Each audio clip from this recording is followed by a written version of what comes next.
Hello, welcome back. Today we're going to be looking into some demos, starting out with the opener track of the album, In the Presence of Spectres. So to get right into it, we're going to be looking at this session I've got right here. These are demos ranging from 2018 all the way up until recently, late last year. My band and I wrote this song around 2017, the winter of 2017. And it's kind of a departure from our normal sound. It's very heavy rock, not so much like our other core songs like you'll see with Sojourn, Vestigial Friends, and Intercessors. We ended up writing this song right after we moved rehearsal spaces. We used to be in an old carpet factory, and we moved into my old house, and one of the first tracks we ended up writing there was the opener to this song. You can see the demo for that in an old video that's on the channel. The main inspiration for this track is a little poem called The Wasteland. It's a combination of the themes in The Wasteland with the doctrine of real presence. If you're not familiar, just look it up. It's a Judeo-Christian idea. Anyways, we're just going to get right into it, listen to the track, and then I will give some commentary afterwards. Now, just be forewarned, this is the first thing I ever recorded in Reaper, so I had no idea what I was doing. The drum programming is really, really bad, and the balance of high end, low end, everything is horrible. You can see right here, I've already added an instance of Ozone just to kind of balance those things out to make it listenable. So, without further ado, here is the first track with our old opening sort of idea, a little montage of audio clips I put together.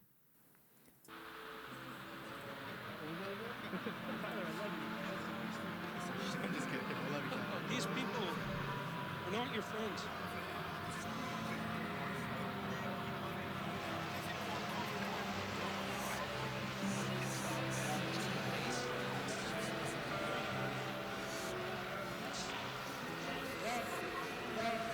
Mark my words. That's the sounds of the barbarians pounding at the gates.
Now for this outro part, we never really properly recorded this. There's lyrics for this entire song, of course, vocals as well. Just this first demo was just instrumental.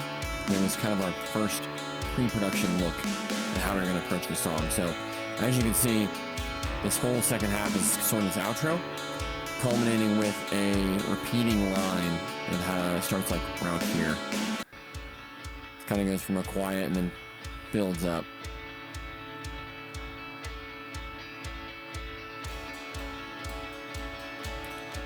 Again, unedited guitars. We actually added actual acoustics for this. I'd like to do that again in the actual production. You can hear the acoustics are just super twangy.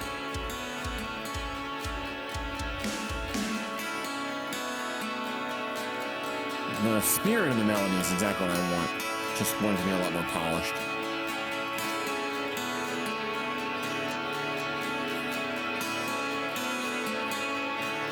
And then there's an old piano right there. That's actually an old piano that was in my garage. Unfortunately, I had to get rid of it, but it was an upright, tuned really badly. Sounded great though.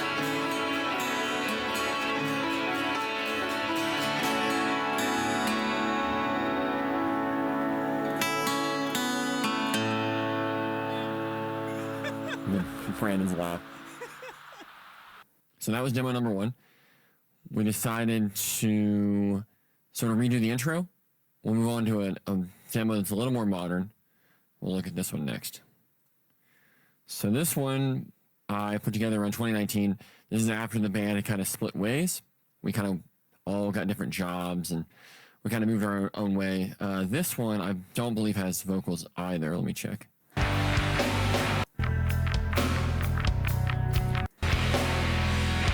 No, this one's not on vocals. As you can tell, the production's a lot better. And there's also a new intro. So I'll just play the intro just to get you guys an idea.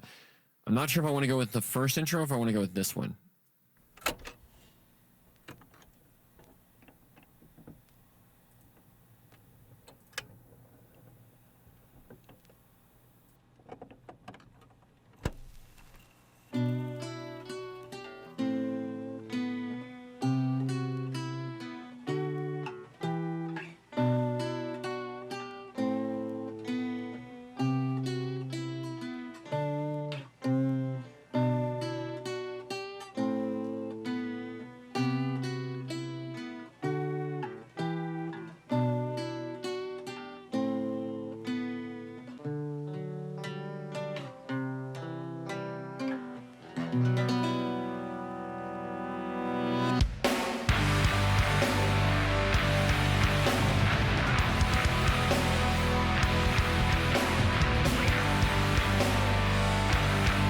As you can tell, I got better, a little bit better at recording, engineering. The drums are still not good.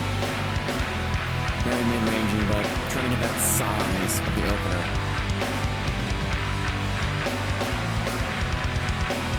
And then the new verse.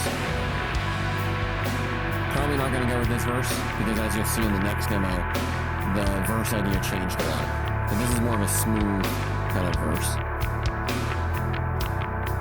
Bass is really flappy. It's recorded with dead strings. Anyways. This is the third verse. As you can see, the song is intro, hook, verse, chorus, verse, chorus. And then this is the third verse for the breakdown.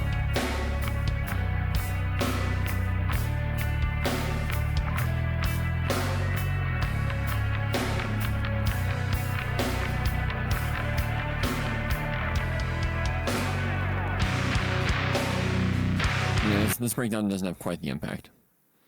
And this outro does have drums, I believe. Yeah, much better.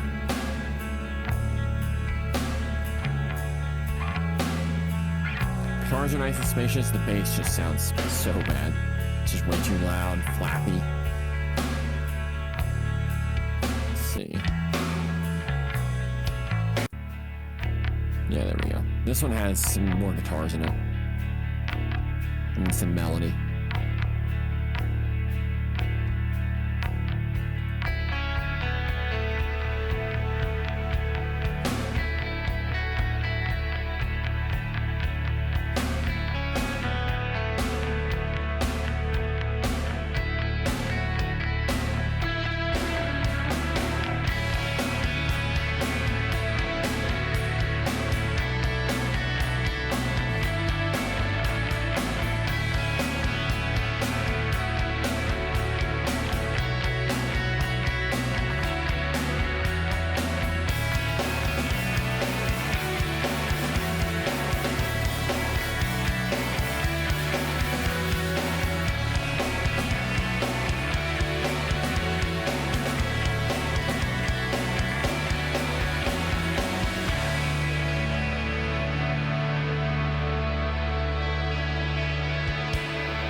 So now you can kind of see where we're getting here. That is a lot closer to the final production that I want to hear in that song.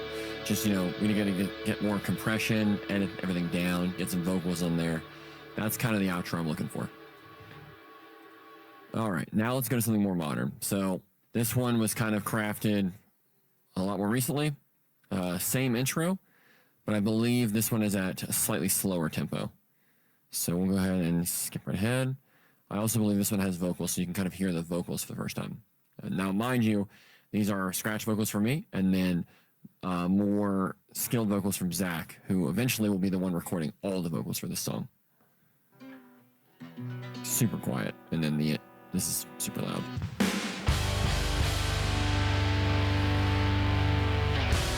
So same kind of thing, getting more size, just kind of a weird compression thing going on.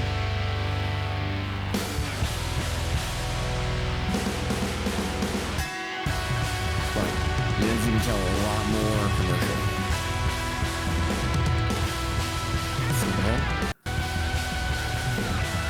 Now this is sort of the modern first verse.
kind of cuts off there abruptly because that was the end of my pre-production for that. But as you can hear, that's the kind of intended route for the vocals with my very badly sung vocals that I put on top.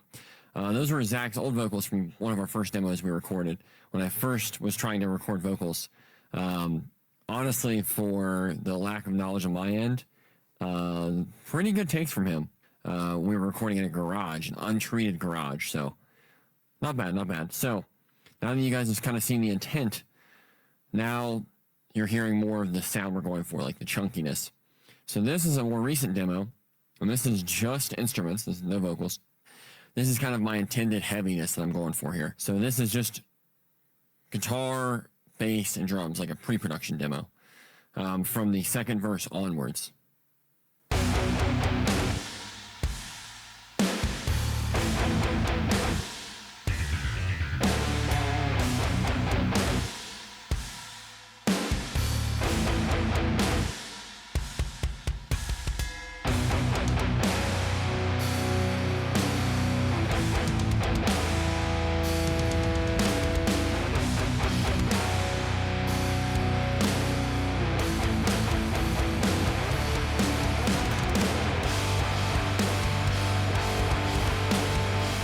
Skip ahead to the breakdown.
All right, now as you can see, that is a lot chunkier, and you can just look at the waveform and realize that it's very thick. It's thick boy. This is definitely a lot closer to what I'm going for. That is kind of the end goal, that sort of fullness with the additional production on top of it, and the outro, the kind of like Midwestern emo, kind of like lo-fi outro. If we can nail those two things, I think this will be a successful production. That is the first peek into the first track on the album. Again, as you'll see with the following tracks, they're not quite as heavy as this. They're a lot more soft rock. Just if you watch the demos from before, even though they're shitty garage demos, you'll see that a lot of it's more soft rock, very jangly, very Midwestern. This is more on display in the last half of this track. And as I go to record, and I'll show you guys the techniques I'm using to sort of get that roominess and that smearing effect. These are very much so, like, you know, the style of this track is very much heavy, direct. I mean, these are all archetype guitars, programmed bass, programmed drums, just heavy. Like, you'll, I mean, you know, it's pretty easy to get this sound nowadays with all the tools we have. But it is a satisfying sound. As far as the direction of the song goes with the lyrics, let me pull up the lyrics here. There we go. Song charts. Song charts. I cannot talk about song charts enough. I think these are essential, especially when you're working with other people. Just work with a band, Laura Frenzy. You can check them out on Spotify. Building song charts really helps common understanding among all people that are involved. As you can tell with this one, you've got the verses, the hooks, kind of like the instrumentation. And you've got the song key, when it was written, BPM. All these things are very important. So if you're working with a producer, definitely include these things. This is kind of a way for me to remind myself, since this song was written 7 years ago. Remind myself what the lyrics are in case I forgot. But yeah, I can't talk about song charts enough. Very important. And then to go into kind of the vision of the song. The vision of the song, let me grab my cards real quick. I'm not really a tarot card guy. I think the tarot card culture is a little cringy sometimes. But I do like the tarot reading in the Wasteland. And I think it's very important to understand in the modernist context. So let me see here. Here it is. Okay. So, the Ten of Swords. Ten of Swords. This card is referred to as the drowned Phoenician sailor in the Wasteland, and specifically referred to in both part 1 in the card reading, and then in part 4, Death by Water. So the idea with this song is to represent that card in its entirety.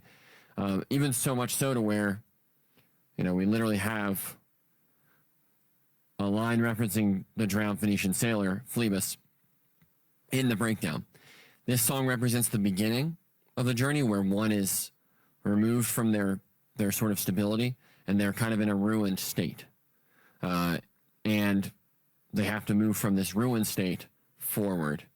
And this is kind of the story of how to move forward and how to seek advice from places that already have it. Essentially, all the advice in the world that you'd ever need has already been written. It's already been discovered. All you have to do is just seek it out. That's kind of the idea of the specters being the old, voices, the Grecians, the Romans, old philosophers that have kind of discovered these, cruxes of life before we have. All we have to do is just read their work. You've never heard the lyrics to this, but eventually when I have a pre-production demo ready, I will go ahead and perform these for you so that you can kind of hear what they sound like. If you're a fan of American football or bands like that, you'll really like these lyrics. And then the gang vocals. I have to dig up an old demo of this, but we did all these gang vocals in my garage back in Ohio. And it's just repeating growing older but not wiser. And I think that's an important distinction, that we sometimes think that the older we get, the wiser we get. But being wise and having wisdom is a very intentional act. You don't just gain it. You have to seek it out. And I think a common mistake we make in life is to understand that just because we're older doesn't mean we're wiser. So that's kind of the ending of the song, and it will bleed right into the next track, which is called The Unspeakable Debt, which I will talk about in the next video. Thank you for your time.